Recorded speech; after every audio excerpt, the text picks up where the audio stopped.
Distribuição Europa Filmes do Brasil.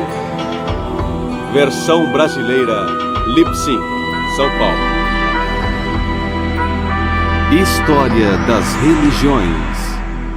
Em nome de Deus, o Beneficente, o Misericordioso.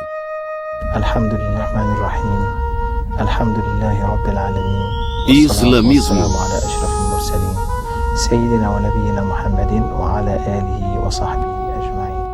Eu testemunho que o Senhor é nosso Criador e que o profeta Maomé, que a paz esteja com ele, é o seu enviado, que veio trazer uma mensagem e a entregou de um modo perfeito, no modo do amor e da pureza.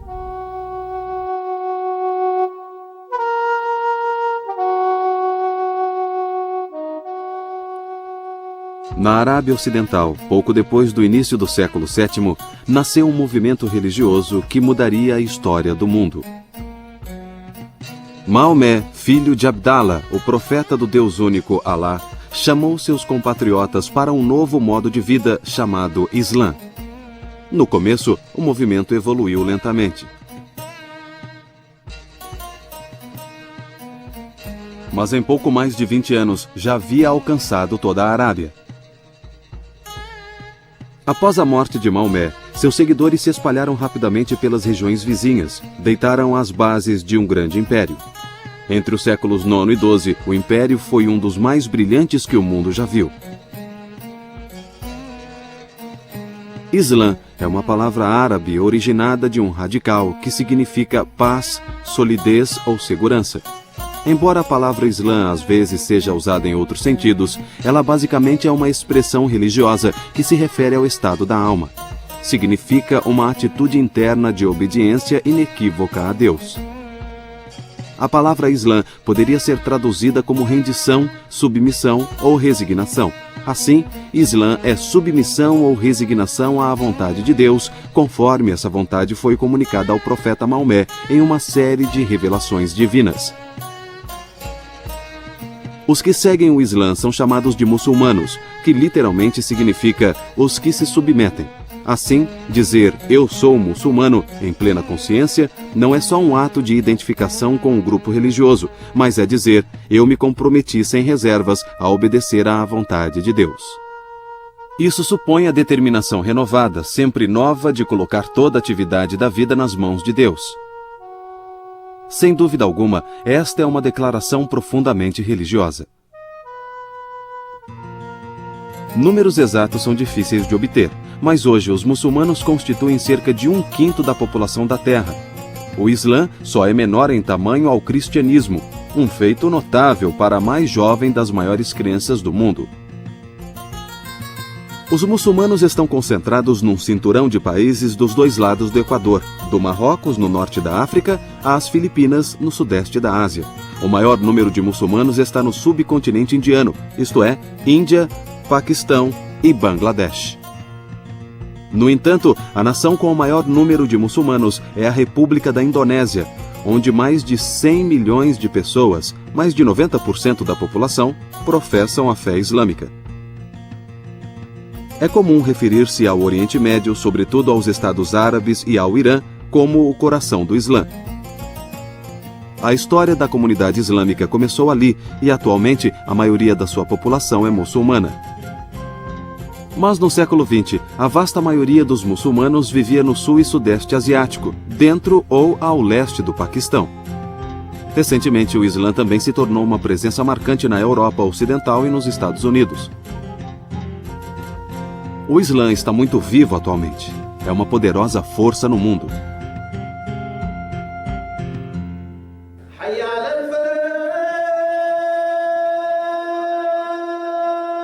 Uma das principais obrigações para todo crente muçulmano é dar testemunho de sua fé. Ele deve dar seu testemunho repetindo a fórmula da Shahada.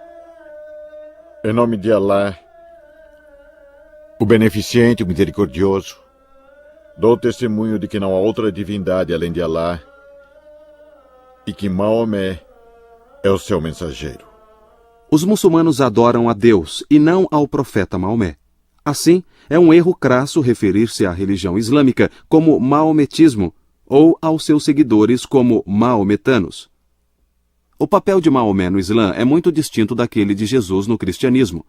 Maomé é visto como um profeta, mensageiro de Deus. Os cristãos consideram Jesus como a encarnação do próprio Deus. Pouco se sabe sobre o começo da vida de Maomé, nem sequer a data precisa de seu nascimento. Embora a informação seja esparsa, sabemos que Maomé nasceu por volta de 570 d.C., numa das famílias mais pobres de Maca, a chamada Meca. O sustento de Maomé dependia do comércio. Ele viajava em caravanas para as áreas de fronteira com a Arábia. Seu chamado à profecia ocorreu por volta dos seus 40 anos. Ele era um homem reflexivo que cultivava o hábito da meditação, vigílias solitárias e jejuns nos morros perto de Meca. Ele começou a pregar depois de receber uma revelação, segundo se descreve num capítulo do Alcorão chamado O Encoberto. Os primeiros versos rezam: Ó tu, envolto em teu manto, levanta e avisa. A teu Senhor glorifica, a teu manto purifica. A tradição diz que quando Maomé recebeu as revelações, ele se aliou de tudo ao seu redor, caindo num transe. Segundo a ortodoxia islâmica, Deus foi o autor das revelações. Maomé as recebeu e o intermediário entre os dois foi um anjo, tradicionalmente identificado como Gabriel. Os árabes pagãos da época de Maomé conheciam e cultuavam várias divindades. Evidências no Alcorão e na poesia dos árabes pré-islâmicos mostram que eles conheciam um Deus superior, a quem denominavam Alá, mas não o veneravam. Deve-se notar que a palavra Alá não é o nome de um Deus. É a palavra árabe que significa Deus. Assim, as revelações de Maomé não proclamavam a existência de uma nova divindade desconhecida dos árabes. O seu propósito era afirmar que Alá é a divindade única e singular. Quando Maomé começou sua missão pública, no início seu sucesso foi pequeno. O número de convertidos era baixo. Dentre eles, não havia nenhum dos notáveis de Meca. Vários aspectos dos ensinamentos de Maomé irritavam bastante os naturais de Meca. Ele zombava dos seus deuses. Mais importante, aceitar a alegação de Maomé de ser um mensageiro de Deus também significaria aceitá-lo como governante de Meca, algo que a oligarquia dos ricos mercadores de Meca não queria. Lá ele encontrou uma oposição muito forte, até de sua própria família e tribo, que derivava o seu poder do fato de haver ídolos na Kaaba, o templo primordial erigido por Abraão com base no que cremos ter sido construído por Adão quando Deus criou o homem. Portanto, a missão do Islã, que era da unidade divina em oposição a toda idolatria, colidiu com as mesmas bases do poder da família da tribo Coraishita, que era a tribo do próprio profeta. Em 621, Maomé passou a comercializar com alguns cidadãos de Yatrib, um oásis a cerca de 160 quilômetros ao norte de Meca. Cerca de 70 seguidores logo se mudaram para Yatrib e um ano depois, Maomé o seguiu. A migração de Meca para Yatrib ficou conhecida como Hégira. A cidade de Yatrib passou a se chamar Medina al-Nabi, a cidade do profeta, ou simplesmente Al-Medina, a cidade. Essa mudança marcou uma virada radical na vida do profeta. Seus ensinamentos foram postos em prática comunitária. A data da Hégira também marca o início do calendário islâmico, que é baseado nos ciclos da lua. Uma vez estabelecido em Medina, Maomé voltou sua atenção para o exterior, sobretudo aos seus antigos inimigos, os de Meca. Através de uma série de alianças e ações militares, ele ganhou influência entre as tribos das regiões perto de Medina. Então, ele passou a interceptar as caravanas de Meca, que eram o sangue vital daquela cidade. Num pequeno local que fica a sudoeste da atual cidade de Medina, chamado Badar, uma pequena vila, os mecanos trouxeram uma grande força militar com a caravana e seguiu-se uma batalha entre um exército bem menor de muçulmanos de cerca de 300 homens e um exército bem maior de Meca. Mas o exército de Meca foi derrotado de maneira esmagadora e muitos deles morreram. O número de baixas entre os muçulmanos foi pequeno. Se os mecanos tivessem vencido, teria sido o fim do Islã. O poder de Maomé cresceu até ele conseguir tomar sua cidade natal de Meca em 630, sem luta. Ele tratou a cidade e seus habitantes com bondade. Do grande santuário de Meca, a Kaaba, foram retirados os deuses e associações politeístas, e ela se tornou o centro da devoção religiosa muçulmana. Com a conquista de Meca, Maomé tornou-se o homem com mais prestígio e poder da Arábia. Mas, em 632, apenas 2 anos após a conquista de Meca, Maomé morreu, aos 62 anos, depois de uma breve doença. A comunidade islâmica imediatamente mergulhou numa controvérsia sobre a questão da liderança.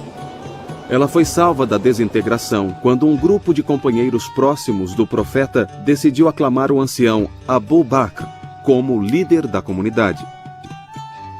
Assim, Abu Bakr foi o primeiro califa ou sucessor do profeta. Ele e os 3 sucessores seguintes de Maomé reinaram numa sucessão que é chamada de califado, corretamente guiado. Maomé tinha unido toda a Península Arábica sob o seu domínio, algo jamais feito antes. Sua gestão estabelecera as bases de um império brilhante, cuja glória completa se daria ao longo dos 4 séculos seguintes. Mas a maior contribuição de Maomé foi o ensinamento religioso que está na base de todo o resto. Ele trouxe uma visão de mundo totalmente nova, de onde surgiu uma das tradições espirituais mais ricas e dinâmicas da história. Para os muçulmanos, profecia é o meio pelo qual Deus comunicou sua vontade e orientação à humanidade ao longo das eras. A tradição islâmica diz, de modo diverso, que 8.000, 124.000 ou até mesmo 240.000 profetas apareceram na história. O Islã reconhece alguns dos profetas mencionados na Bíblia, como Abraão, Moisés, Davi e Jesus. Os muçulmanos acreditam que Deus enviou muitos livros no passado, alguns conhecidos, outros não.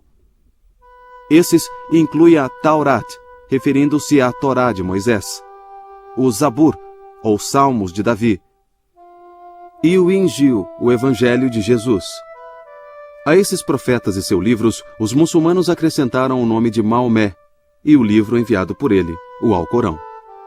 Na essência do coração do profeta, ele era tão puro que aquela energia se esparramava em Meca, que é um deserto, e atingia o mundo todo, do extremo oriente ao extremo ocidente.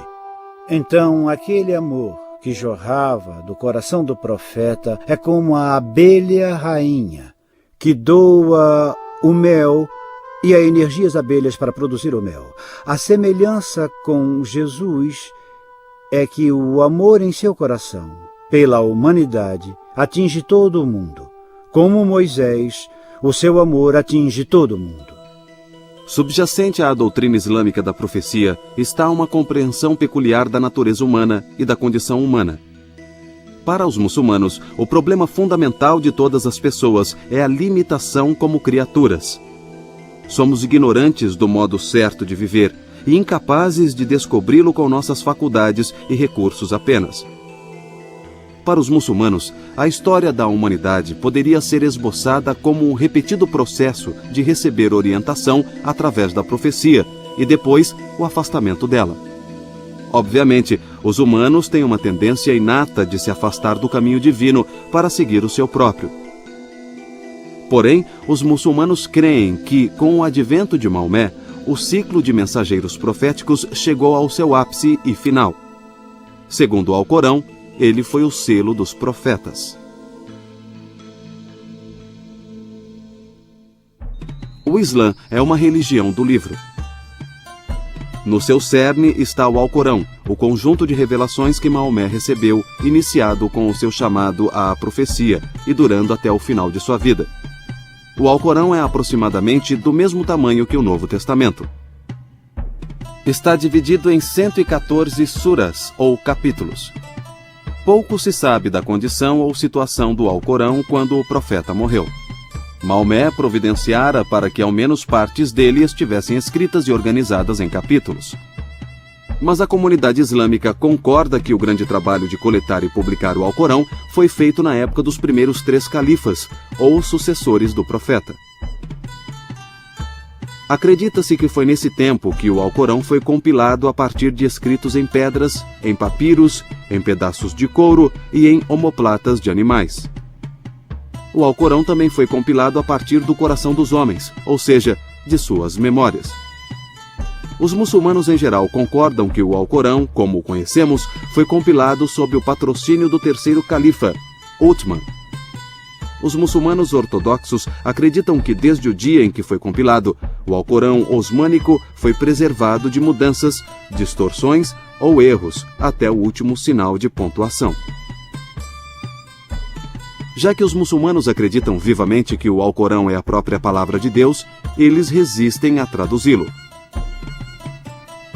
Quando o Alcorão é traduzido, sobretudo para as línguas do mundo muçulmano, como o persa ou o turco, é comum imprimir o texto árabe junto com a tradução. Todos podem entender a beleza do texto do Alcorão. O árabe corânico se tornou o critério para o árabe perfeito, o modelo supremo da língua desde que o Alcorão foi revelado. Assim, em vastas regiões do mundo islâmico, para 1,2 bilhão de muçulmanos, não há ninguém que não aprecie a beleza da língua árabe e do Alcorão, mesmo que não entendam as palavras. Os muçulmanos tratam o Alcorão com extremo zelo e reverência. Ele nunca é posto no chão e nunca pode tocar uma substância suja. A reverência ao Alcorão também levou ao embelezamento do texto através de uma linda e refinada caligrafia, uma forma de arte que exalta a escritura de um modo direito.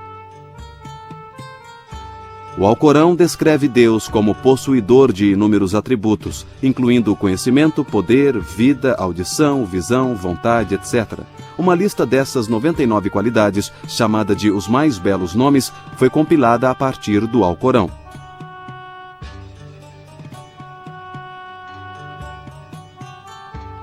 Eles tiveram um papel importante no pensamento místico islâmico e também na teologia islâmica.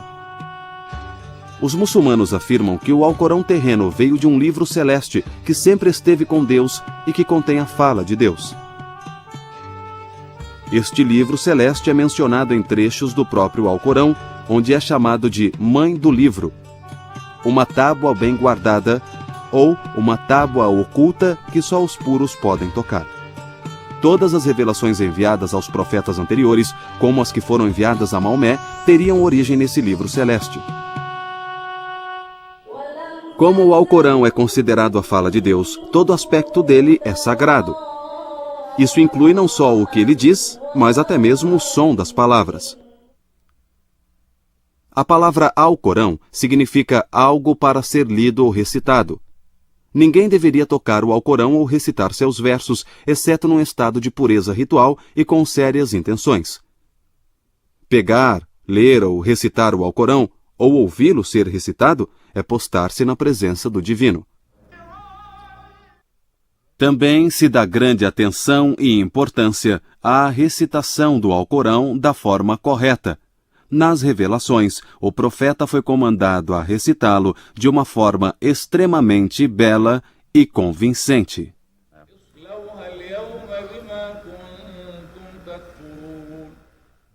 A veneração ao Alcorão também se mostra de outras maneiras. Em todo o mundo islâmico, os muçulmanos tentam decorar todo o Alcorão, mesmo sendo um livro com 6.200 versos e cerca de 120.000 palavras. Saber o Alcorão de cor é um ato de devoção de grande mérito. Com efeito, é absorver o Alcorão em si mesmo, fazendo da palavra divina uma parte de si mesmo. Por essas razões, há escolas corânicas em todo o mundo islâmico para ensinar o texto do Alcorão às crianças. O Alcorão é a autoridade fundamental para os muçulmanos em todas as questões da religião e da lei. Ele aborda todos os aspectos da vida islâmica. os muçulmanos procuram combinar seus ideais religiosos com a gestão política. Em certos países islâmicos, o próprio Alcorão é considerado a constituição do Estado. Os muçulmanos estão interessados em saber exatamente como deveriam se comportar nas várias circunstâncias da vida. A lei islâmica é nada menos que o esforço de estabelecer a vontade de Alá para a conduta humana.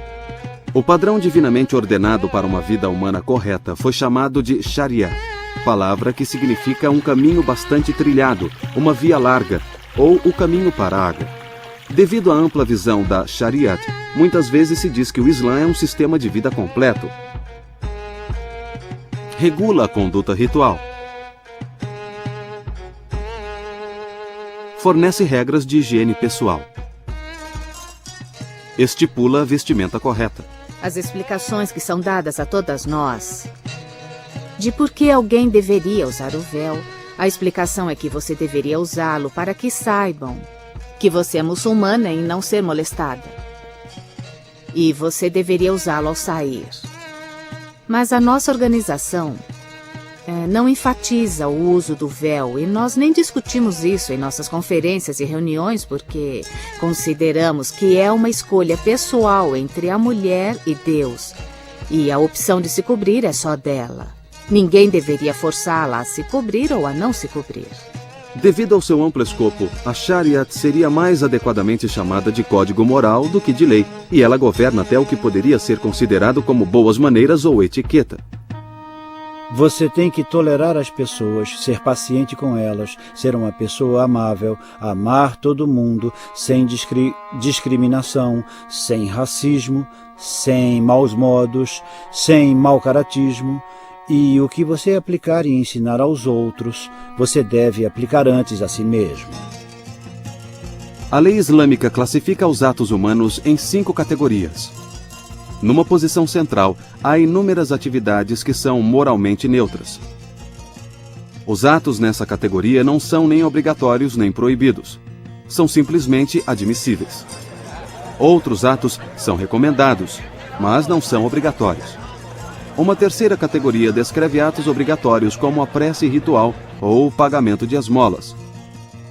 Do lado negativo, há uma categoria de atos que são reprovados, porém lícitos. Segundo uma tradição do profeta, o mais repulsivo desses atos reprovados é o divórcio. Embora, ironicamente, o divórcio seja relativamente fácil de obter na lei islâmica. Uma quinta categoria de atos é totalmente proibida, como beber vinho ou comer carne suína. Diferentemente da tradição jurídica ocidental, a lei islâmica se baseia na escritura. Nos países ocidentais modernos, a lei é primordialmente responsabilidade do Estado e há limites territoriais à sua jurisdição. Em contraste, a Shariat constrange o indivíduo muçulmano sem envolver o Estado em muitas áreas e não tem limites territoriais. Não existe nenhum grupo ou estrutura eclesiástica muçulmana com autoridade para definir dogmas. Para os muçulmanos, o consenso da comunidade é uma das fontes da lei. Os muçulmanos estão sob a vontade divina onde quer que estejam, mas os deveres são diferentes sob governos muçulmanos e governos não muçulmanos.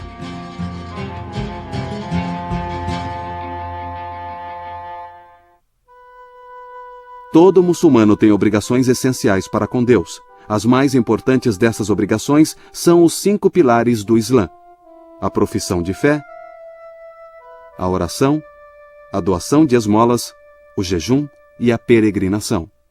Todo muçulmano deve professar a sua fé recitando a Shahada, uma fórmula breve, porém precisa, de prestar testemunho. Wahdahu la sharika lahu wa ashhadu anna Muhammadan abduhu wa rasuluh. Eu testemunho que o Senhor é o nosso Criador e que o profeta Maomé, que a paz esteja com ele, é o seu enviado, que veio trazer uma mensagem e a entregou de um modo perfeito, no modo do amor e da pureza.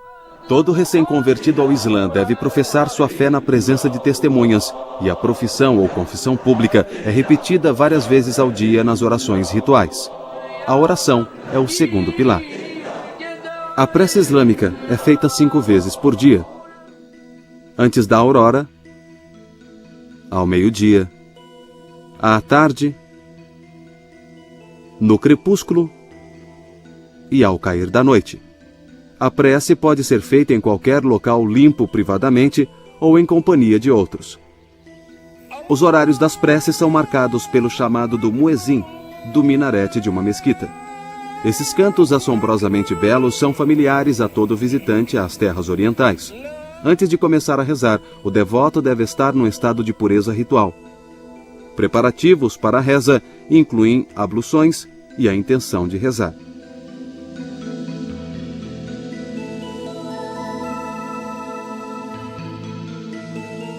Em toda mesquita, há água corrente e um local à parte para as abluções. A prece da congregação ocorre toda sexta-feira ao meio-dia e também nos dias de festa na mesquita. A oração sempre é feita em direção à Meca e ao seu grande santuário, a Kaaba.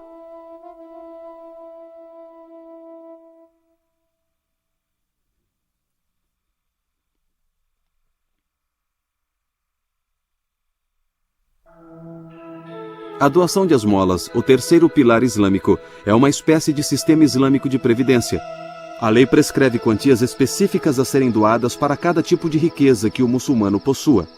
Esse dinheiro pode ser doado aos pobres e necessitados, aos devedores, ao caminhante, ou ser genericamente gasto à maneira de Deus, conforme expresso no Alcorão.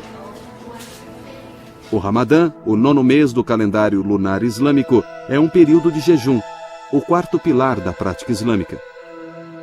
O jejum começa a cada manhã, assim que houver luz suficiente para distinguir um fio branco de um fio preto. Durante todo o dia, o muçulmano deve evitar comidas e bebidas. Depois do pôr do sol, o jejum é quebrado por uma refeição simples. Como o ano lunar muçulmano só tem 359 dias ao longo do tempo, o Ramadã varia conforme as estações.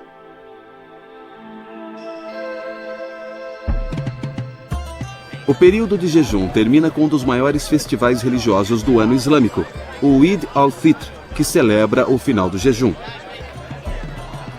Durante o festival, é costume usar roupas novas, visitar os amigos e dar presentes.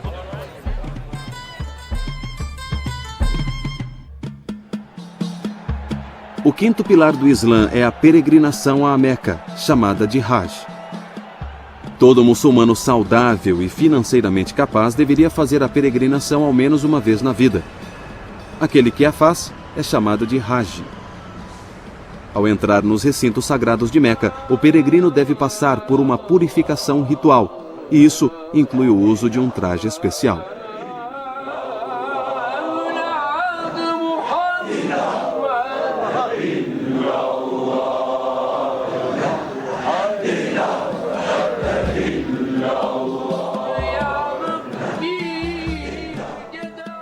Antes de tudo, ao ir para lá, homens e mulheres devem se vestir de branco, de um modo simples.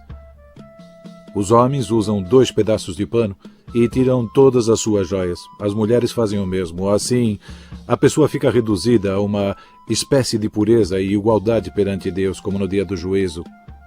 Seja você rei ou mendigo, ao fazer a peregrinação não existe distinção. Nenhuma distinção, não dá para distinguir. E o tecido branco que é usado, em geral, é costurado e usado como sudário quando a pessoa morre. Só para lhe dar uma ideia, eu os vi à frente quando eu fazia a circundação da Kaaba, que é feita em sentido anti-horário, o que sugere e estabelece que tempo e espaço são de nenhuma consequência, pois você está indo em sentido anti-horário e isso indica que o tempo é só uma criação, que ele não é real. E eu vi 2 homens idosos, eles deviam ter uns 90 anos e caminhavam bem devagar, de mãos dadas. E parecia que eles eram amigos desde sempre. E eles estavam dando as voltas, sabe? Alheios ao resto do mundo. Eles devem ter levado 8 horas para fazer o mesmo que eu fiz em cerca de 2 horas e meia. E foi lindo. Foi como se o tempo parasse para eles. Estavam sem pressa, fazendo a caminhada, E só o que importava a eles era que estavam fazendo algo religioso, cumprindo aquilo antes de morrer. E eles estavam juntos. Isso acontece em um dos meses lunares do calendário lunar de 12 meses do Islã, que é chamado de mês da peregrinação, e há rituais muito elaborados associados a ele.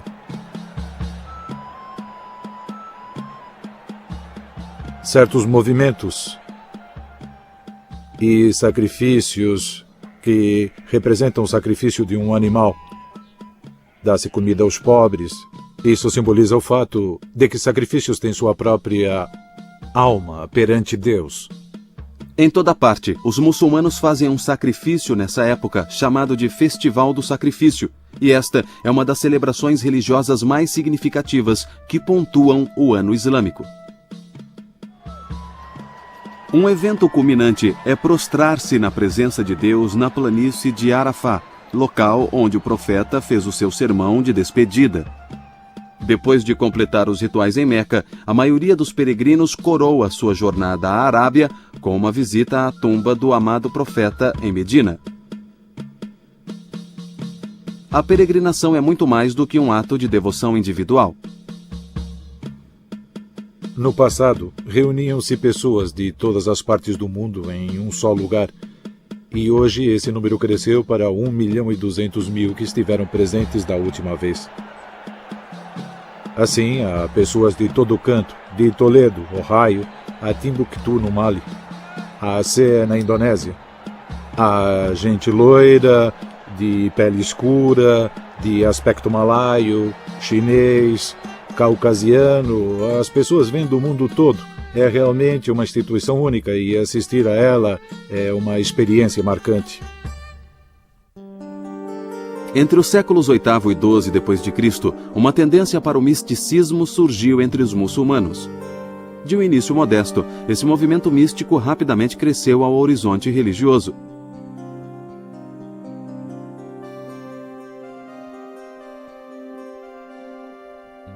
Místicos de todas as religiões dizem que estão preocupados com algo indescritível, que não pode ser adequadamente expresso em palavras.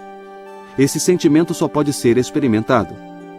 O misticismo islâmico, em geral, se chama sufismo.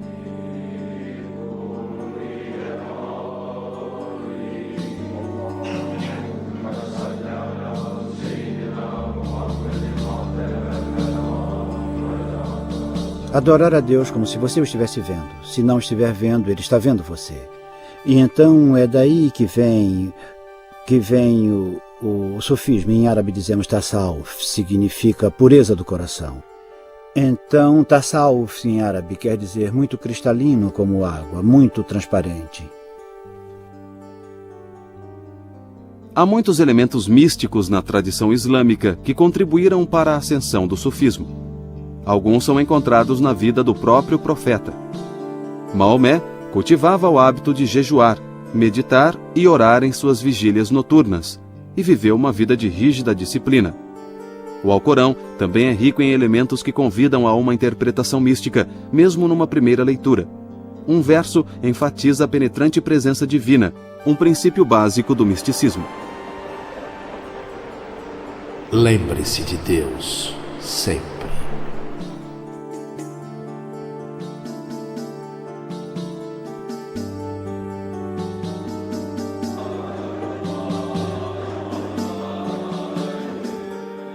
As ordens místicas sufis têm uma forma de veneração particular chamada dhikr, que significa relembrar ou mencionar.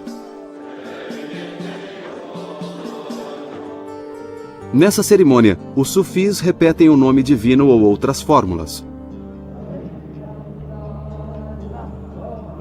O ritmo da recitação muitas vezes se acelera. São usados métodos de controle respiratório como em algumas outras religiões.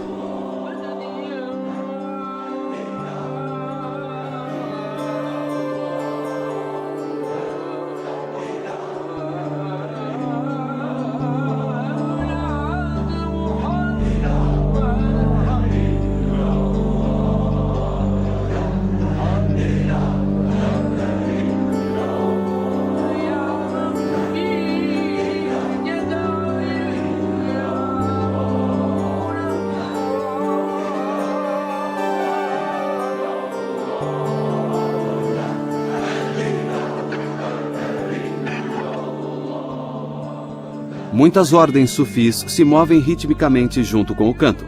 Uma ordem, os famosos derviches girantes da Turquia, utiliza uma dança séria e estilizada acompanhada de música. O dhikr sufi é assim um meio de atingir o êxtase. Sua finalidade é elevar o devoto para além de si mesmo, para que ele possa se perder na contemplação de Deus. Muitos místicos, ironicamente, tentaram descrever a busca mística e a forma misteriosa de unir-se a Deus. Ao longo dos séculos, uma enorme literatura de escritos sufis se dedicou a explicar o caminho místico. Então, você encontrará muitas poesias e muitos livros sufis que exprimem como você pode se purificar em suas orações diárias, em seu jejum. Você pode jejuar e ainda assim trair. Você pode rezar e ainda assim enganar. Você pode fazer qualquer coisa e ainda assim pode mentir. Mas quando você alcança um estado de pureza e sabe que Deus o está vendo, foi o que chamei de estado de excelência, de perfeição, o último estágio, então você não pode enganar. Você sabe que Deus o está vendo. Como é que vou rezar e entrar na presença divina se estou traindo e mentindo? É aí que entra o sufismo, e ele está enraizado na maioria dos ditos do profeta e do sagrado Alcorão. Confrarias sufis distintas surgiram durante o século XII.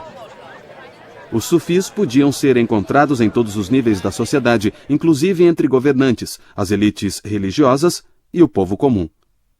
Cada uma das muitas centenas de confrarias leva o nome de uma grande figura sufi.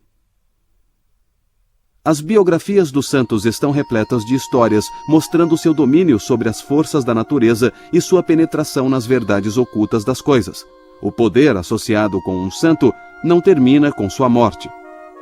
O costume muçulmano é construir tumbas lindamente decoradas para os grandes santos.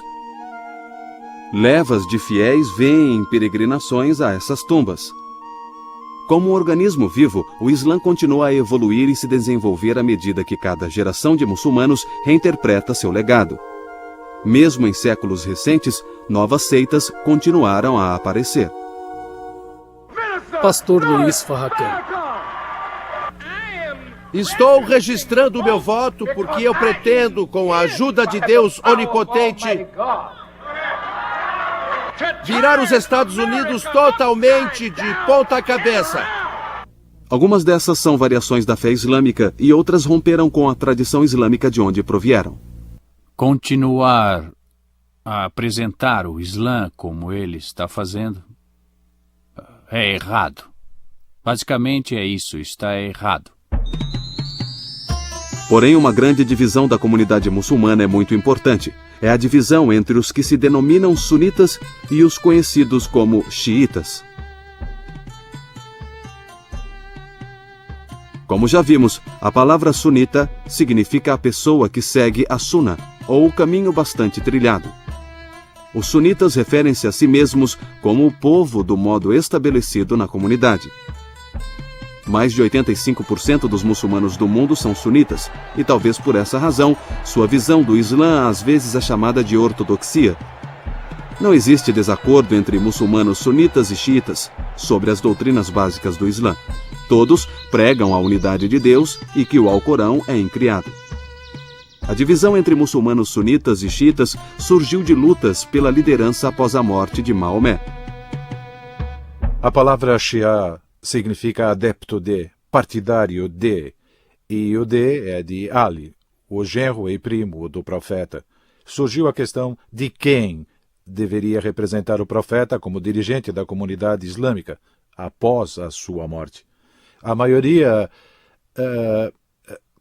considerou Abu Bakr, o venerável amigo do profeta, 2 anos mais velho que ele, e o primeiro homem adulto a abraçar o Islã, para ser o sucessor. Os líderes da comunidade se reuniram e o elegeram.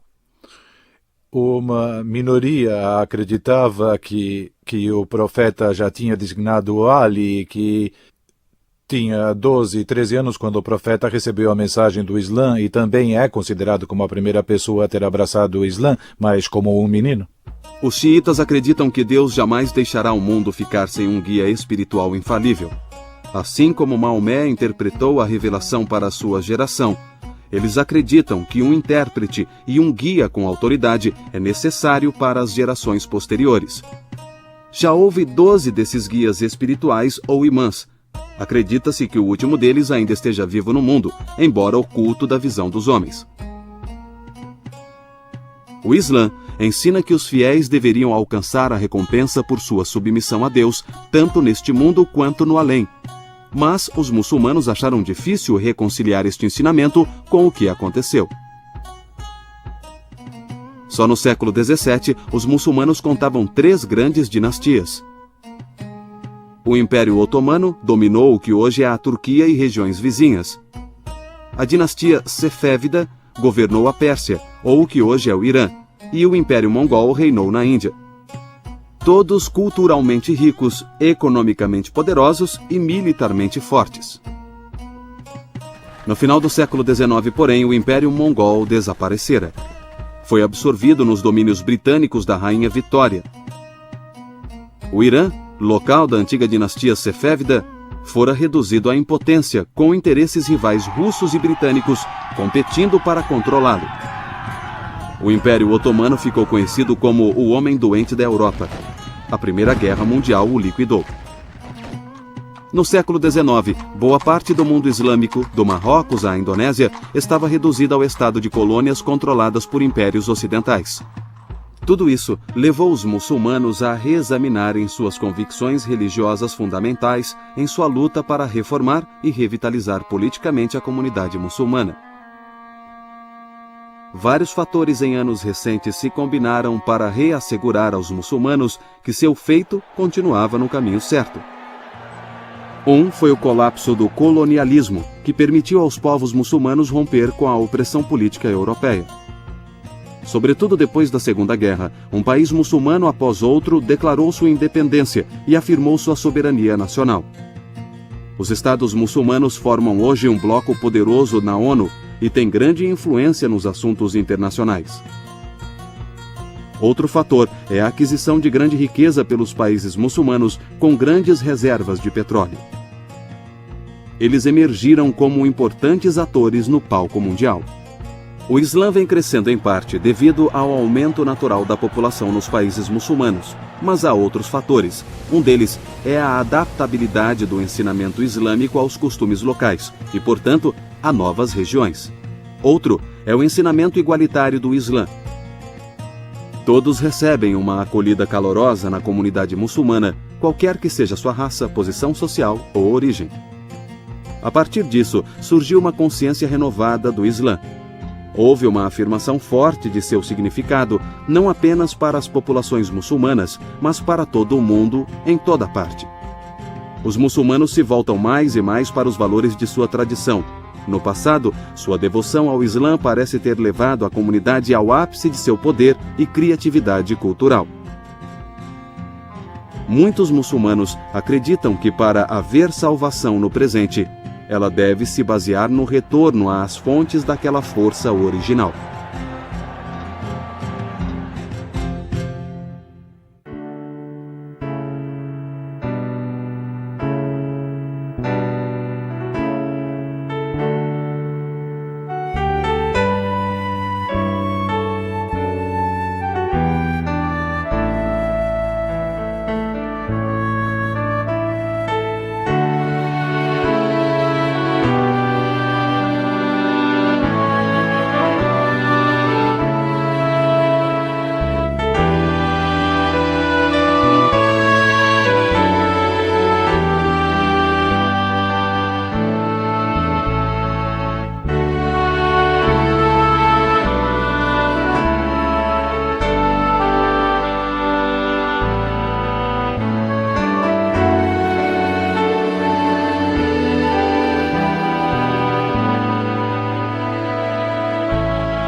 a maioria dos muçulmanos busca uma vida de paz e reverência em obediência a Deus.